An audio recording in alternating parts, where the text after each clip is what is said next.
Welcome back. So, Petals of Reincarnation makes a pretty strong first impression, with episode 1 delivering a mix of familiar tropes and an intriguing power system that could lead to something much bigger.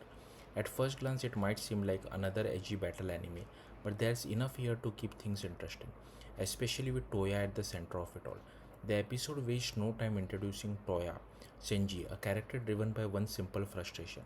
He has no talent, constantly overshadowed by his overachieving older brother Sia. Toya's motivation is clear from the start. He doesn't just want to improve, he wants to prove himself. That's where the concept of returners come in. In this world, certain individuals can channel the abilities of their past lives using something called the branch of reincarnation. It's a cool idea, especially when tied to historical figures, and the show quickly establishes the stake.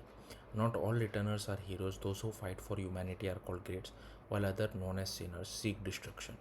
Becoming a returner feels inevitable, and the show doesn't try to hide it. But what makes his awakening stand out is just how broken his ability is.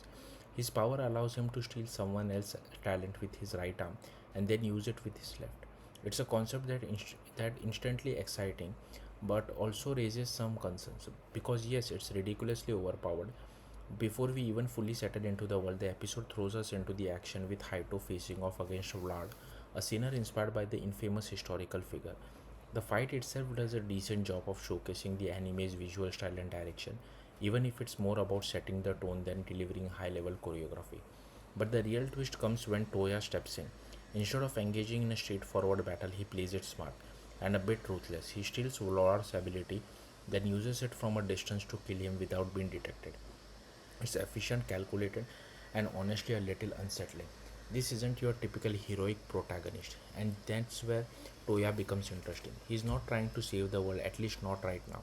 His primary goal is selfish, to grow stronger, collect abilities, and ultimately to surpass his brother. That moral ambiguity adds a layer of unpredictability to his character, even if his power feels a bit too convenient at this stage. Alongside the action, the episode also hints at deeper connection. A Newman's comment suggests there's more to Toya's brother than we know, possibly tying him into the larger narrative in unexpected ways. It's a subtle tease, but one that could become important later on. Visually, the anime holds up well. The art style leans heavily into mood and atmosphere, with strong color palettes and solid background work. It may not be groundbreaking, but if it fits the tone of the series and helps sell the darker themes, at the end of episode 1, Petals of Reincarnation sets up a promising premise, a battle driven story with historic powers, moral grey areas, and a protagonist who's already walking a dangerous line. The biggest question going forward is whether the series can balance Toya's overwhelming ability with meaningful challenges because right now he feels almost too strong. Still, as a premiere, it does its job well. It hooks you, builds intrigue, and leaves you curious about what comes next, especially when it comes to Toya's true potential and his connection to his brother.